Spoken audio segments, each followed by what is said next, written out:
اور جس دن ہم ہر امت میں سے ایک ایک گروہ کو قائم کریں گے، جتنے امت دنیا میں گزرے اس میں سے ہر ایک گروہوں میں سے ہر امت میں سے ایک ایک گواہ کو لائیں گے، پھر ان سے کافروں کو ان کافروں کو اجازت نہ دی جائے گی اور نہ ان کو حق تعالیٰ کے راضی کرنے کی فرمائش کی جائے گی، یعنی ان سے ان کو بارے میں پوچھیں گے کیا تمہارے پاس ہمارے پیغمبر آئے نہیں تھے، ہمارے احکام کو سنائے نہیں تھے، تمہیں پھر بھی تم نہیں سنا، تو منمانی زندگی گزار دیا، تو کم دو شیطان کا پیچھے لگ گیا۔ تو اس ٹائم پر اللہ تعالیٰ اسے فرمائیں گے، فرمائش کی جائے گی، اللہ تعالیٰ جانچ پڑتال کریں گے، ایسا نہیں یوں سزا نہیں دیں گے اللہ تعالیٰ، تم کو اللہ کا حکام سنا کر تم نہ ماننے پر اللہ تعالیٰ پھر اس کو سزا دیں گے۔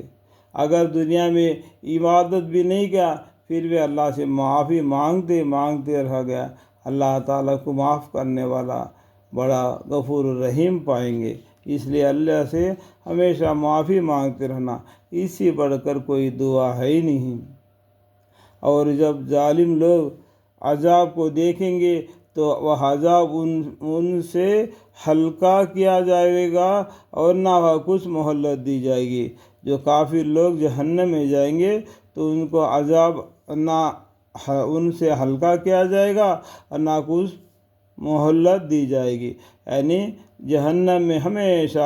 ہمیشہ عذاب چکھتے رہے گا۔ ایک عذاب آ گیا تو دوسرا عذاب، دوسرا آیا تو تیسرا عذاب، ہمیشہ اس کو عذاب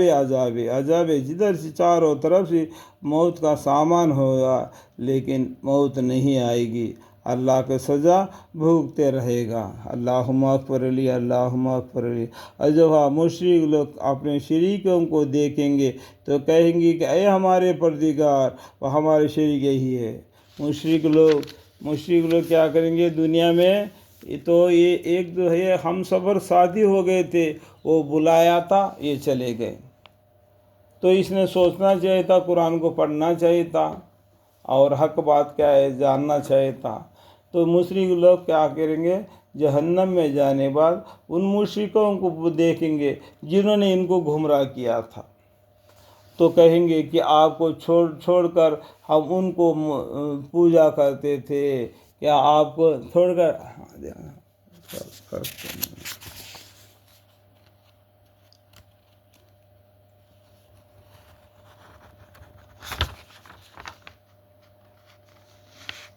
مشرک اپنے شریکوں کو دیکھیں گے کہ تو کہیں گے کہ اے ہمارے پروردگار، وہ ہمارے شریک یہی ہے، دیکھو یہ ہمارے شریک یہی ہے۔ جیسا کہ آج کل میکوں میں پکارتا ہے کہ پوجا پاٹھ ہے، آ جاؤ، یہ آ جاؤ، ہر مذہب کے لوگ اپنے میکے لگا کے ان کو اپنے طرف بلا لیتے، کھینچ لیتے ہیں، ان کے بلانے پر یہ لوگ چلے جاتے ہیں۔ جب یہ جہنم میں جائیں گے، اے اللہ، اس ٹائم پر بولیں گے اس نے ہم کو بلایا تھا، اس نے ہم کو آپ کی عبادت کرنے سے روکا تھا، ان کو اپنے طرف لے لیا، اس کو شیطان نے چکمہ دے دیا تو اس نے ہم کو چکمہ دے دیا۔ اس طریقے سے آپس میں جھگڑ رگڑ پڑیں گے کہ آپ کو چھوڑ کر ہم ان کو پوجا کرتے تھے، ان کے کہنے پر سوہا ان کی طرف کلام کا متوجہ کریں گے تو وہ لوگ کہیں گے کہ اگر میں تو بلایا تھا، ٹھیک ہے، یہ تم جھوٹے ہو، یعنی تم جھوٹ بول رہے ہو، تمہیں بلایا تھا، تم کیوں آیا؟ پھر تیرے کو آنے کے لیے میں ہاتھ پکڑ کے تو نہیں کھینچا تھا، تو میں بلایا تو تم حق بات کو پڑھنا تھا۔ اور یہ لوگ اس روز اللہ کے سامنے اطاعت کی باتیں کرنے لگیں گے، اور جو کچھ افطرا پر درازیاں کرتے تھے وہ سب گم ہو جائیں گے۔ جو لوگ کفر کرتے ہیں اللہ کے راہ سے روکتے تھے، ان کے لیے ہم ایک سزا پر دوسری سزا اور مقابل ان کے فساد کے بڑھا دیں گے۔ اللہ تعالیٰ ان کے عذاب کو بڑھاتا جائے گا، کیونکہ یہ لوگ دنیا میں مل کر کیا اللہ کی عبادت سے منکر ہو گئے، وہ مذہب کی اختیار کیا، اے مذہب کی اختیار کیا، او مذہب کی اختیار کیا، ہر آدمی اپنے اپنے کتاب لے کے یہ اللہ بول کے ان لوگوں کو ایک ٹولی بنا لی ہے۔ کل قیامت کے دن جہنم میں جائیں گے تو جہنم کے عذاب جیسا لگ جاتی ہے، وہ چلا اٹھیں گے کہ بولیں گے یا اللہ ہم کو ان لوگوں نے گمراہ کیا تھا، ان کے کہنے کی وجہ سے ہم آپ کی عبادت چھوڑ کر ان کے راہ پر چل گئے، اگر ان کو شیطان نے بھلا دیا تو یہ لوگ ہم کو بھلا دیے، ان کے وجہ سے ہم آپ کے منکر ہو گئے، ان کو دگنا سزا دو۔ اس طریقے سے دنیا وہ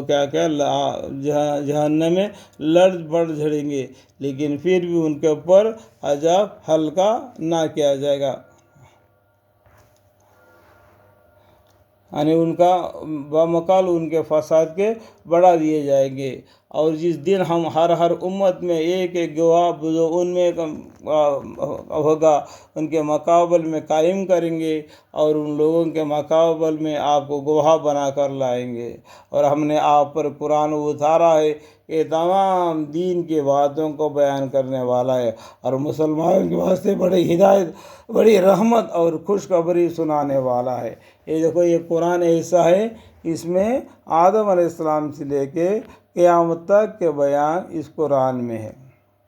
برا صرف 5 پیغمبروں کے بارے میں بتایا، لیکن باقی پیغمبروں کا بھی اشارہ اور ان امتوں کا بھی اشارہ اس قرآن میں دے دیا۔ کل قیامت کے دن نوح علیہ السلام کے جو قوم میں سے ایک کو بلائے گا، یا اور